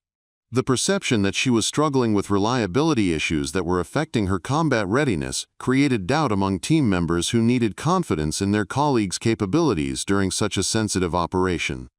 The final pre-mission briefing included updated intelligence that made Maya's assignments even more challenging than originally planned. Her targets had been repositioned to locations that increased shooting distances and introduced additional environmental complications that would test her abilities at the very limits of human and equipment capabilities. The changes seemed designed to create conditions where failure was more likely than success, raising questions about whether the mission parameters were being adjusted to favor conventional approaches over unconventional techniques. Master Sergeant Reynolds's final equipment check revealed that Maya's rifle problems were more serious than initially assessed, with mechanical issues that affected not only optical alignment but also basic operational reliability. His recommendation that she be reassigned to backup duties was based on legitimate concerns about equipment readiness, but it also represented the culmination of institutional pressure to maintain conventional approaches rather than risk mission failure through experimental techniques that might not perform under operational stress. Hakas. The moment of decision arrived as Maya faced the choice between accepting reassignment to a lesser role that would eliminate any chance of proving her capabilities under operational conditions, or proceeding with equipment that might fail at the critical moment when hostage lives depended on her performance. The choice represented everything she had worked toward throughout her military career, but it also carried risks that extended far beyond personal ambition to encompass mission success and the safety of American citizens whose rescue depended on flawless execution by every team member. The pressure to conform to conventional expectations had never been stronger as Maya confronted the possibility that her critics might be correct about the limitations of her approach under the ultimate test of actual combat operations. Equipment failure at such a critical moment seemed to validate every prediction about the unreliability of unconventional techniques when lives were at stake, creating doubt that threatened to undermine years of training and preparation that had brought her to this pivotal moment. The insertion helicopter's rotors cut through the morning air as Maya stared through the aircraft's window at the hostile terrain below, her damaged M107A1 secured beside her despite Colonel Hayes's final attempt to convince her to switch to backup equipment. The decision to proceed with her compromised rifle had created a tension among the operations leadership that was palpable even above the aircraft's mechanical noise. But Maya understood that changing weapons at this critical moment would eliminate every advantage she had developed through months of intensive training with her specific equipment. The target complex sprawled across a valley floor surrounded by elevated positions that provided natural defensive advantages to the hostile forces holding American hostages inside the industrial facility.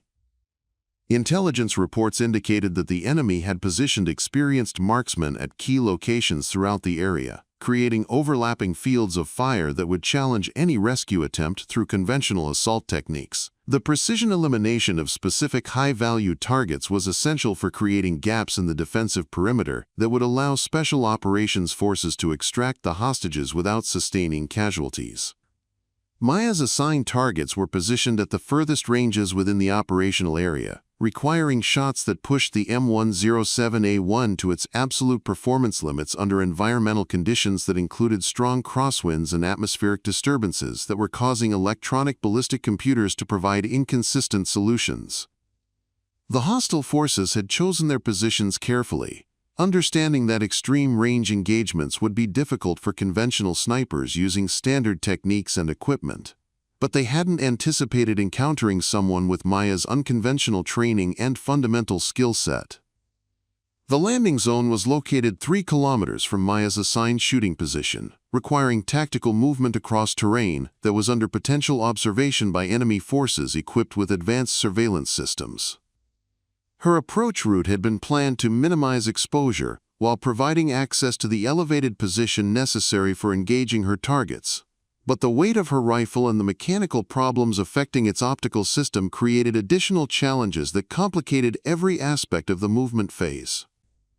Torres, whose targets were positioned at more favorable ranges, had expressed continued skepticism about Maya's readiness for the operation during the final briefing aboard the aircraft. His concerns were delivered in professional language that emphasized mission success and hostage safety, but the underlying message was clear. Her equipment problems represented a weak link that could jeopardize the entire rescue operation.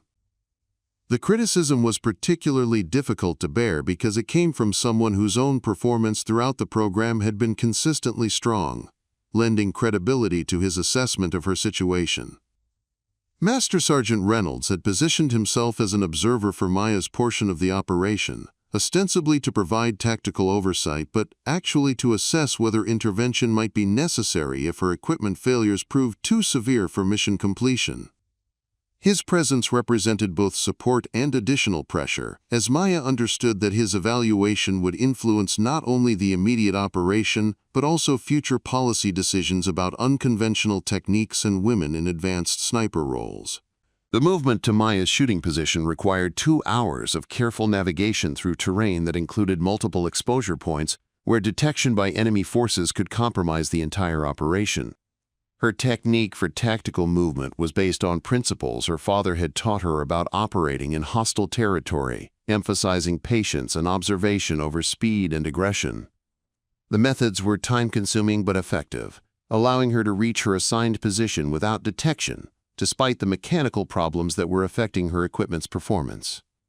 The shooting position Maya occupied provided excellent sightlines to both of her assigned targets, but also exposed her to potential counterfire from enemy marksmen who were known to be operating in the area.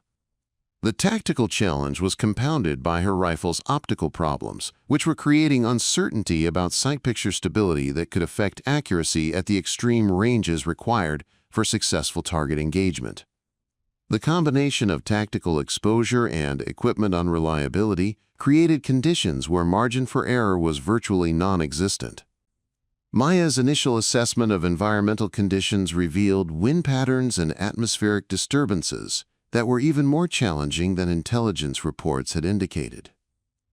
The crosswinds were gusting unpredictably, while thermal conditions were creating mirage effects that distorted target images and complicated range estimation. Electronic systems being used by other team members were providing ballistic solutions that varied significantly with each measurement, indicating that technological approaches were struggling to cope with the extreme environmental factors affecting the operational area. The first target Maya needed to engage was positioned at 1,647 meters in a location that required precise calculation of multiple ballistic factors under conditions that were testing the limits of both human capability and equipment performance. The target was a high-value enemy commander whose elimination was critical for creating the tactical opening necessary for hostage extraction, making accuracy absolutely essential for mission success. The pressure was unlike anything Maya had experienced during training exercises, where mistakes could be corrected without permanent consequences. Maya's approach to compensating for her rifle's optical problems involved techniques that her father had taught her for operating with damaged equipment in combat situations. She used backup sighting methods that relied on mechanical rather than optical alignment, requiring precise calculation of holdover and windage corrections based on environmental observation rather than electronic assistance. The techniques were difficult to execute under ideal conditions and exponentially more challenging when lives depended on perfect accuracy. The breathing control Maya employed while preparing for her first shot was automatic after years of practice, but the stakes associated with the operational environment created physiological stress that threatened to interfere with the natural rhythm she had developed. Her heart rate was elevated due to the tactical situation and equipment concerns, requiring conscious effort to maintain the respiratory pattern that provided optimal stability for precision shooting. The mental discipline required to overcome stress-induced physiological changes was testing her psychological preparation at its most fundamental level. Torres's voice crackled through the communication system as he reported successful engagement of his first target, creating additional pressure for Maya to demonstrate that her unconventional approach could produce similar results under operational conditions. The implicit comparison was evident to everyone monitoring the operation, as conventional techniques and advanced equipment had achieved immediate success while Maya's methods remained unproven under the ultimate test of actual combat requirements. The sight picture Maya established through her damaged optical system was unstable in ways that would have caused most shooters to abort the engagement and request equipment replacement, but the operational timeline and hostage situation eliminated any possibility of delay or equipment changes. She was forced to work within the limitations of compromised equipment while maintaining the accuracy standards necessary for mission success, requiring adaptation that tested every aspect of her training and experience. The mathematical calculations Maya performed for her first shot involved compensating not only for environmental factors, but also for the optical inconsistencies affecting her rifle's sight system. The ballistic solution she developed was based on manual computation of factors that electronic systems were handling automatically for other team members, requiring mental processes that were exponentially more complex than standard shooting techniques.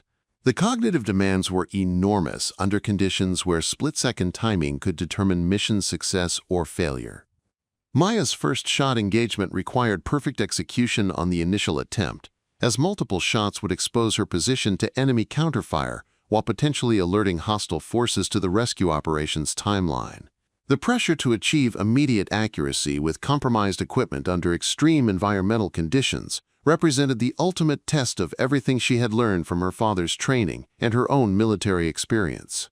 The moment concentrated years of preparation into a single critical decision that would determine not only mission success but also validation of unconventional techniques under operational stress. The recoil from Maya's first shot felt different than during training exercises, with mechanical vibrations that suggested her rifle's condition was deteriorating under the stress of operational use. Despite these concerns, the target engagement was successful, with the enemy commander eliminated exactly as required for the tactical plan. The achievement was immediately reported through communication channels, creating recognition that Maya's unconventional methods had produced results under the most demanding conditions possible. The second target Maya needed to engage was positioned at an even more challenging range of 1,891 meters, requiring ballistic calculations that pushed both human capability and equipment performance beyond normal operational parameters. The extreme distance was complicated by terrain features that created wind shadow effects and atmospheric disturbances that couldn't be measured accurately using available instruments.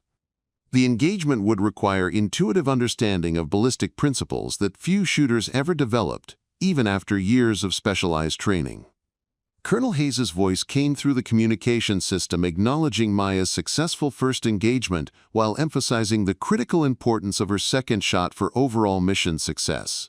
The recognition from senior leadership provided validation that her performance was meeting operational requirements, but it also increased pressure to maintain exceptional accuracy under conditions that were becoming increasingly difficult as her equipment continued to deteriorate.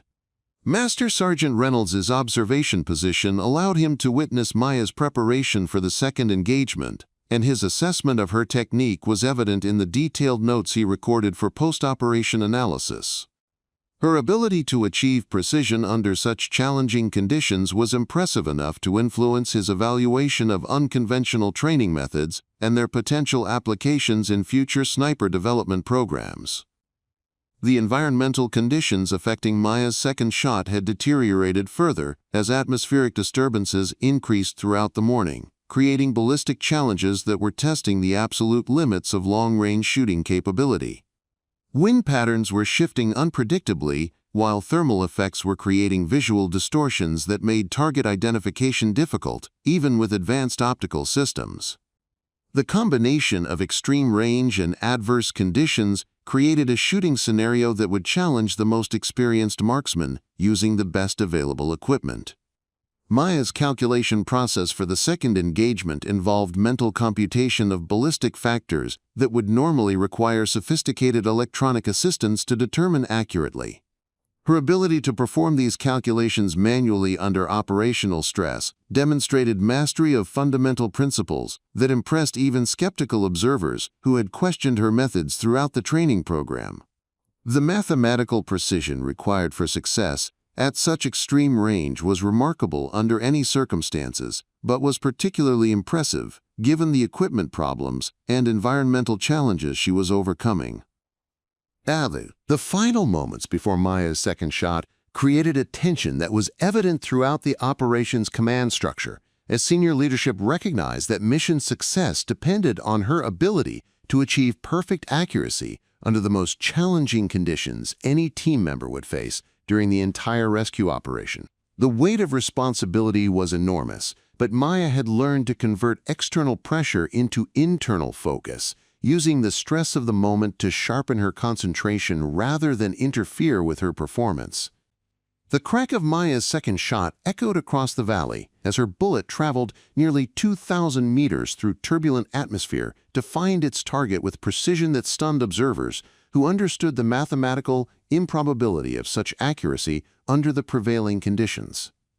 The successful engagement eliminated the second high-value target exactly as required by the tactical plan, creating the defensive gap necessary for Special Operations Forces to begin hostage extraction procedures.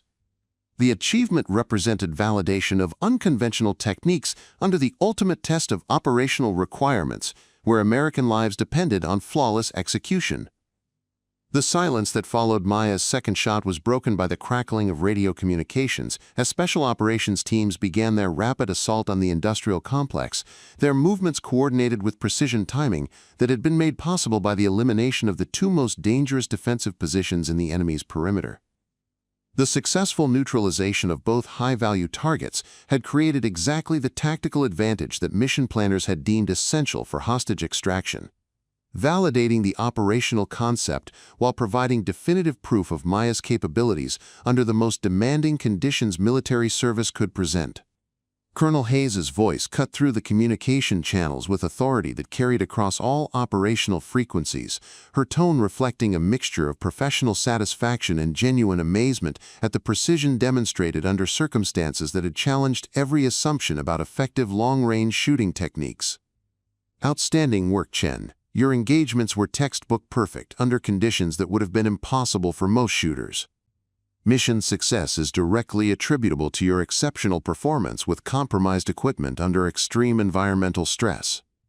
The immediate tactical impact of Maya's successful target eliminations became apparent as Special Operations Forces advanced through defensive positions that had been rendered vulnerable by the precise removal of key enemy personnel.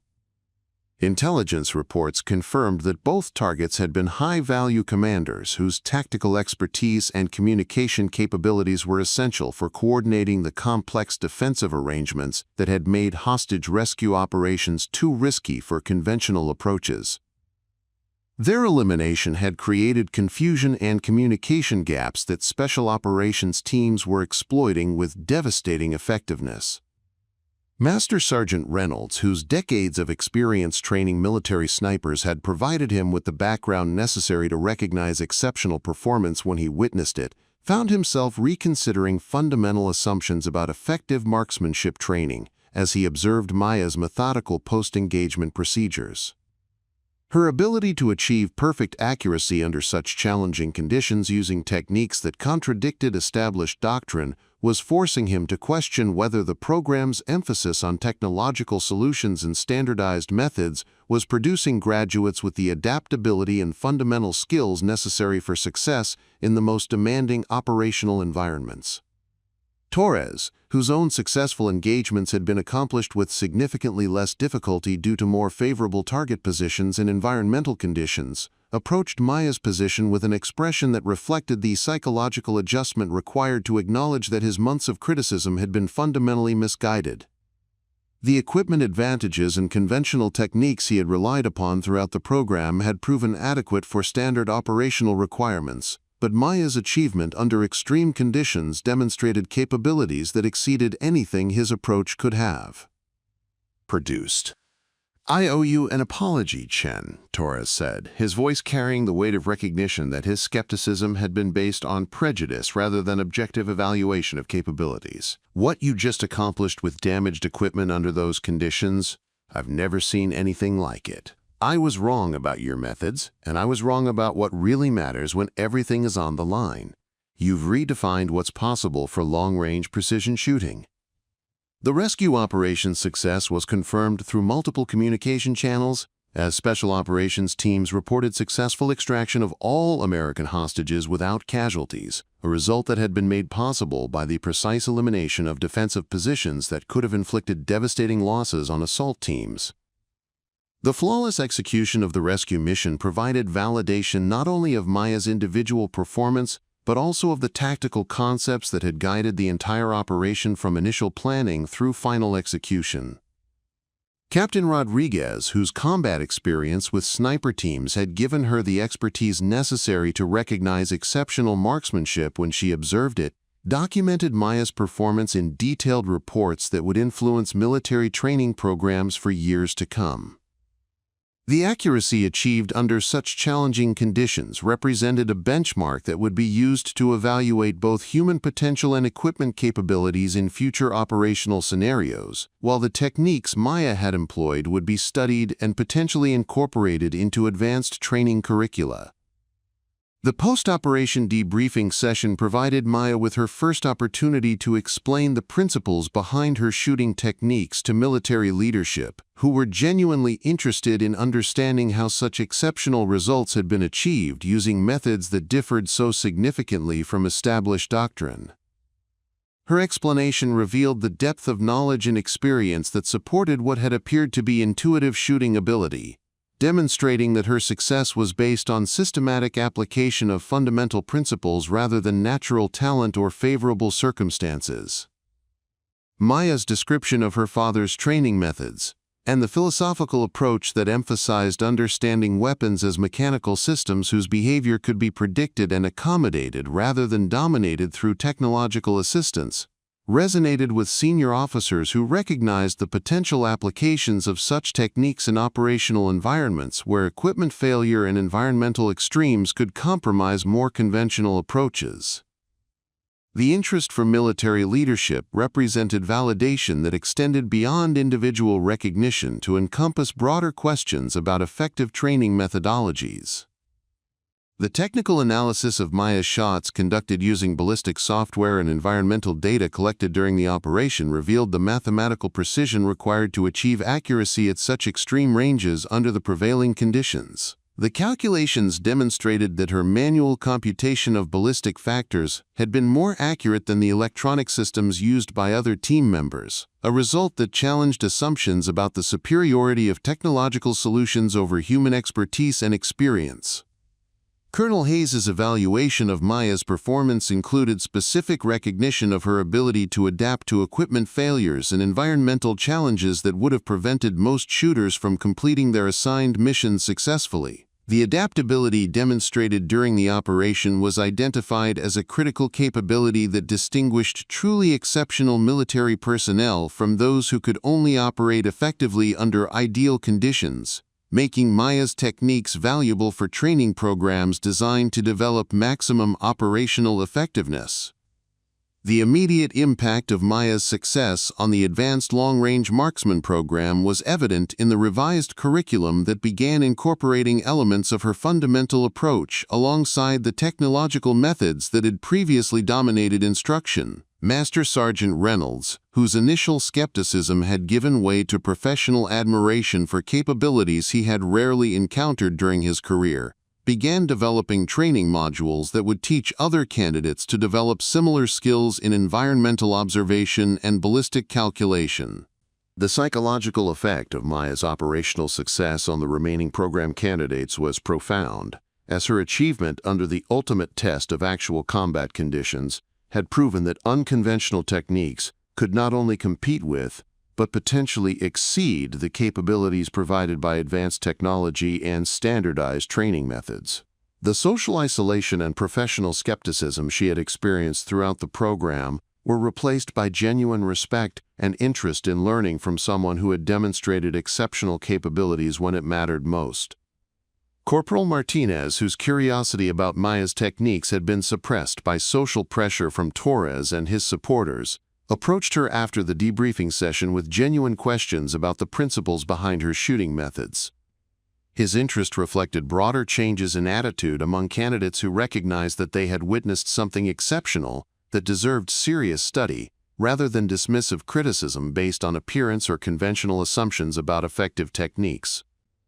The media attention generated by the successful hostage rescue operation, while carefully controlled to protect operational security, included recognition of the precision shooting that had made the mission possible. Maya's achievement became part of the official record of military excellence, demonstrating that American military training programs could produce personnel capable of performing at the highest levels under the most demanding conditions imaginable.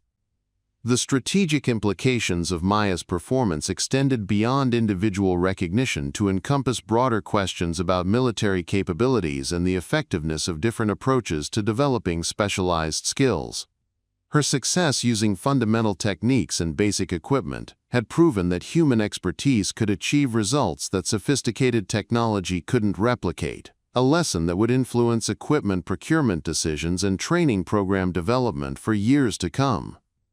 Staff Sergeant Kim, who struggles with environmental challenges, had highlighted the limitations of his technological dependence, requested detailed instruction in the observational techniques that had allowed Maya to read environmental conditions more accurately than electronic systems.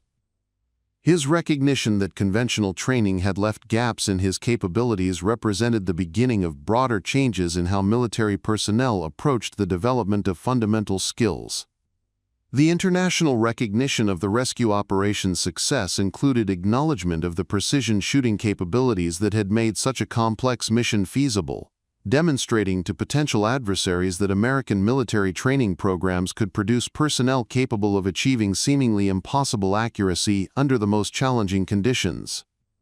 This strategic messaging was subtle but significant, reinforcing America's reputation for military excellence and technological superiority.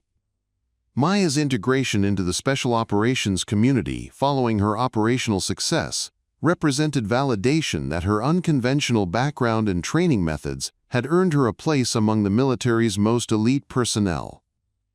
The acceptance by peers who had initially questioned her suitability for advanced roles was based on demonstrated performance rather than political considerations, providing the professional recognition she had sought throughout her military career. The academic interest in Maya's techniques extended to military research institutions that recognized the potential applications of her environmental observation and ballistic calculation methods in training programs designed to develop maximum human potential rather than technological dependence. The systematic study of her approach would contribute to broader understanding of human capabilities and the most effective methods for developing exceptional performance under extreme conditions. The equipment manufacturers whose sophisticated systems had failed to provide the reliability and accuracy that Maya had achieved using basic techniques began requesting detailed information about her methods and the principles that guided her approach to marksmanship training. The commercial interest reflected recognition that human factors remained critical components of effective weapon systems, regardless of technological advancement. Maya's promotion recommendations, submitted by Colonel Hayes and endorsed by the operational command structure, reflected recognition that her capabilities had been proven under the most demanding conditions military service could provide. The advancement opportunities represented validation that exceptional performance would be rewarded with positions of increased responsibility and influence within the military's special operations community. The documentary evidence of Maya's achievement, including ballistic analysis, environmental data, and tactical reports, provided objective proof that her methods had produced results that exceeded the capabilities of conventional approaches under operational conditions. The technical validation eliminated any possibility that her success could be attributed to luck or favorable circumstances, establishing her techniques as legitimate alternatives to standardized training methods. The long-term impact of Maya's operational success on military culture would be measured in the careers of future personnel who benefited from training programs that incorporated the lessons learned from her achievement. The influence of her example would extend far beyond individual recognition to encompass broader changes in how the military approached the development of specialized capabilities and the balance between technological solutions and human expertise. Maya's reflection on her journey from skeptical candidate to operationally proven sniper revealed the profound impact that individual determination and family legacy could have on military service and personal achievement. Her story had become part of military tradition, inspiring future generations to pursue excellence regardless of the obstacles they might face or the skepticism they might encounter from those who couldn't see past conventional assumptions about effective techniques and capabilities. 3 years later, Gunnery Sergeant Maya Chen stood before a new class of advanced long-range marksman candidates at Fort Braxton. Her weathered M107A1 displayed prominently behind her as both teaching tool and symbol of what was possible when skill transcended equipment limitations. The rifle that had once been called inadequate for modern warfare now resided in the Sniper Hall of Fame, its battered frame telling the story of precision achieved through fundamental mastery rather than technological dependence. The students before her represented a new generation of military marksmen who had grown up hearing the legend of the 2-week soldier who became the Army's most lethal long-range killer. Maya's techniques were now taught as standard curriculum, her father's wisdom preserved and passed down through official military doctrine that recognized the enduring value of fundamental skills over technological shortcuts. "They told me I was too weak for the 50 cal, Maya told her students, her voice carrying the quiet authority of someone who had proven critics catastrophically wrong. But strength isn't about overpowering your weapon. It's about understanding it so completely that you become one with it. The rifle doesn't care about your size, your gender, or what others think you can't do. It only responds to skill, patience, and the refusal to accept limitations that others try to place on you." Her legacy lived on in every graduate who learned that exceptional performance came from within, not from expensive equipment or following conventional wisdom. Maya had proven that being underestimated was simply another form of tactical advantage, one that could be leveraged by anyone willing to master the fundamentals while others chased technological solutions. The doubters had made her stronger, the skeptics had made her focus, and in the end she had redefined what was possible. If Maya's story inspired you to see beyond limitations and recognize that excellence comes from dedication rather than equipment, hit that subscribe button and join our community of unstoppable achievers. Share your own stories of proving the doubters wrong in the comments. Your experience might be exactly what someone else needs to hear today. Remember, it's not about having the best gear, it's about having the best mindset. Subscribe now for more incredible stories of ordinary people achieving extraordinary things. Here,